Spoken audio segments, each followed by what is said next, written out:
Residents in Diepsloot, north of Johannesburg, have been protesting in recent days over crime and poor policing, as well as what they say is illegal immigration, which is out of control in the area. Now, factors that have come out strongly from engagements of community members and police officers is that poor urban planning is affecting accessibility for officers who are charged basically with keeping people in Diepsloot safe. Speaking to the media last week after violence in Diepsloot flared up, Police Minister Siphelele said that the fight against crime in that area is made more difficult because of narrow streets and the large size of the population in a small area. Let's talk further about Diepsloot and the environmental planning and how that affects the response to crime. We can speak this afternoon to Siphelele Ngobese, who's a researcher in the Inclusive Cities program at SA Cities Network. Siphelele, very good afternoon to you. Welcome to the program. So are townships such as Diepsloot, the more densely populated ones, especially with informal settlements, almost one on top of the other, are they a designed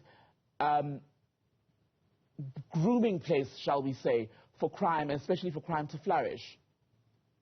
I think that's a great and useful assessment, Thembekile, and thank you for having me. Definitely the spatial plan, and we advance quite a lot, and it's backed by evidence. The thinking that the things that enable or disable crime or the propensity for crime to happen are spatial, are economic, and are also social. So space is a critical one to whether or not a place gives itself to crime to thrive. And so very dense formations, I think also coupled with the economics. And so a dearth of opportunities for economic involvement, participation, come together to kind of create a cocktail for crime and violence to thrive. It also ties into South Africa's question of landlessness, doesn't it? Because you've got a lot of people who are coming from different provinces, as we're learning in Diepsloot, other SADC countries as well, who then come to this country or come to Gauteng itself, and because they cannot afford the available options in the better serviced areas, erect shacks, and then they're close together, but the area is not safe precisely because of the spatial planning element. Who then now needs to step in to fix that, and can it be addressed almost instantly? Whether it can be addressed instantly, Thembekile, I'm not so sure. However, it's a range of inputs. As you said, it's a spatial problem, meaning that, it's our local governments, our municipalities who are the custodians of space and therefore have a role in reconfiguring the spatial pattern, or, we hear a lot in policy language, it referred to as the spatial legacy of apartheid, where our places were designed to kind of keep certain people in and others out. And so it's manifested in the dynamics that we see today. However, local governments in our municipalities are the custodians of space, and therefore there is their role. There is also a role for national actors in terms of the people who make the policies, the people who craft what is then to happen at the local level. There is an input in terms of the management of migration, and I'm not just talking about cross-border migration, but also internal migration, because it's a function of both. It's a function of migration that is not managed adequately enough. So when we do our research into the key drivers of violence and crime, we find that different areas are affected by different dynamics altogether. So, for example, if you had to look at a city like Nelson Mandela Bay or a city like Cape Town, one of the key drivers there is access to illicit arms, possibly as a result of, the prevalence of gangs there. However, in cities like Johannesburg, who receive a lot of in-migration, some of the key drivers of violence and crime in those particular cities are what we call migration factors. And so what we call migration factors, there's no distinction, I must emphasize, between internal migration and cross-border migration. I think it's broadly a matter of better management of migration and the factors that then manifest at the level at which life is lived and within communities as well. And where are you, as you assess the countrywide look, right? We talk a lot about Diepsloot because that's where the story is currently. But you've also referenced the situation in the Western Cape.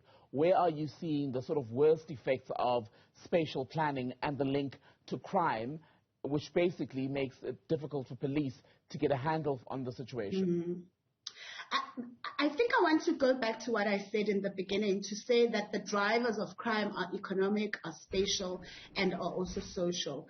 And so when you look at, so it would be anywhere in the country really where crime and violence are directly driven by space, because I think what we call the spatial legacy of apartheid, the economic legacy of apartheid, is felt across the country. And so these dynamics manifest in different places in different ways. So I spoke to, the drivers in a city like Cape Town, often linked to illicit firearms, also alcohol and substance use.